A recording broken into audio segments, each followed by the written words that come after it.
Howdy, my name is Shauna and I'm just a queer girl who wants to make a video. Today I'm taking you with me to watch the wildest moments from season 8's Are You the One? Come, Come All.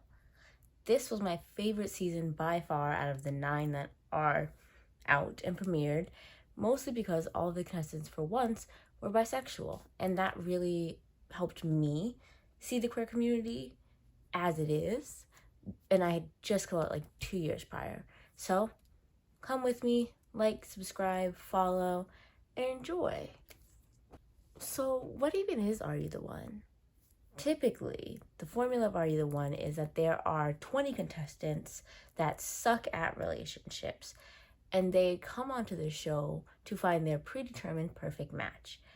They have 10 weeks in total to mingle and intermatch and try to find all 10 perfect matches in order to win $1 million. And so season 8 really shook that up by saying we're going to only have 16 contestants. They'll have 10 weeks to find 8 perfect matches, and if they're able to do that, they will win $1 million. And again, everybody was bisexual, so that meant everybody could match with anybody. An important thing to note is that if at any time they were to black out, they would lose a portion of their ending bank, right? And so if they started with $1 million, they black out, they lose $250,000 in season 8. At times during other seasons, they would lose half of that money. It changed season to season, really, so there's no way to really know which one's which. But again, this season, they had 10 weeks to make all 8 perfect matches. If they blacked out any of those 10 weeks, they would lose $250,000. And so, let's talk about Come One, Come All.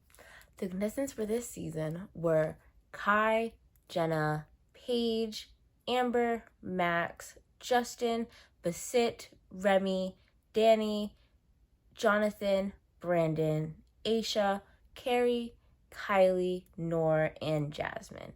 I'm going to basically organize them on the screen in their perfect matches so that way you know who's matched with who at the end, since we're not actually going to talk about the matchups and how they were matched up and who dated who.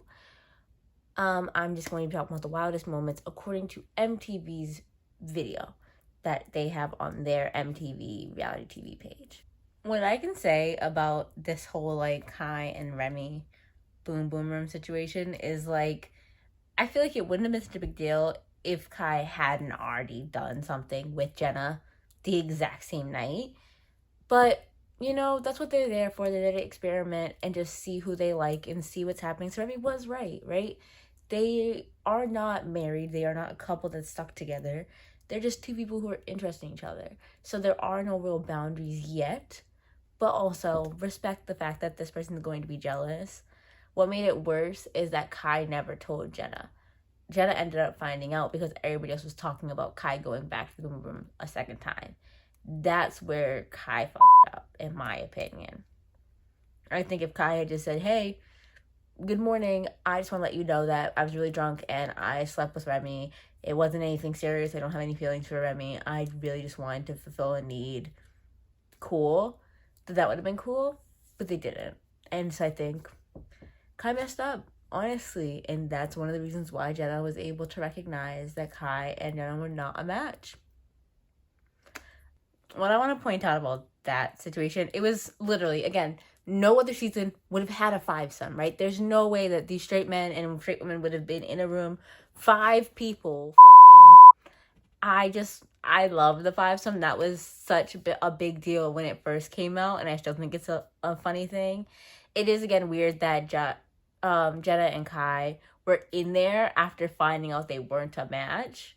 But again, if you can't stop them from doing it, fine, be a part of it, live your life. But I remember that Jasmine was definitely shaming Kai for being in the boom room with 2 people within 2 hours, and then there Jasmine goes in the boom room with 3 people. Wait, no, not 3 people. It was 5 people at a time, including her. So 4 other people. Just, a little hypocritical, but do what you gotta do. I love it. I'd be a part of it. Have at it. I will say that I could not be on a show like this. Because if I know that someone's not a match, like I feel it in my gut and I'm like, you're stupid if you think that's your match. And we all know that's not your match, right? And then they go pick that person anyways because it hasn't been confirmed yet, and then we lose money. Oh, nah, I would have beef with you for the rest of the series. Like, we would never speak again. Because, like, you lost me money. It might not have been a whole lot when you break it down to each person getting something, but I lost money. And I'm not a vibe with that. Nope, I'm not in a vibe with that. And so I get how Remy felt when Jonathan picked Justin. Jonathan McJustin, not Max. I keep mixing them up for some reason. I get how Remy felt when Jonathan picked Justin instead of Basit, because Basit was in fact Jonathan's match. But it gave information because that helped Noor and Amber break up. It helped Jonathan get away from Justin. It further proved that, Basit and Jonathan were probably a match. It gave a lot of information. And so I think it was a helpful thing, even though it's annoying that they lost money. I just don't think I could rationalize it myself on a show like this, which is why I don't think I could ever go on a show like this, even though I would love to go on a show like this. After season 8, Are You the One stopped filming for a period, most likely because of the global pandemic, because of COVID. And they did not make new seasons from 2020 all the way up until 2023. In 2023, they did season 9, and that aired on Paramount Plus and I think on cable. That season went right back to the typical formula of straight male and female contestants. It did not do as well as any of the other seasons. I think it was one of the worst seasons technically.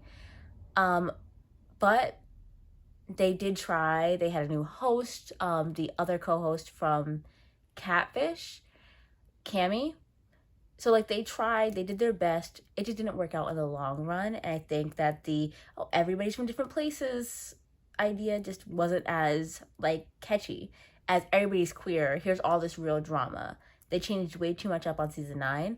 And in my opinion, I would love to see the Are You the One formula go back to season 8's formula, where they're all queer, they're all able to date each other, because there's so many people who are either bisexual or queer or just able to date multiple people at the same time.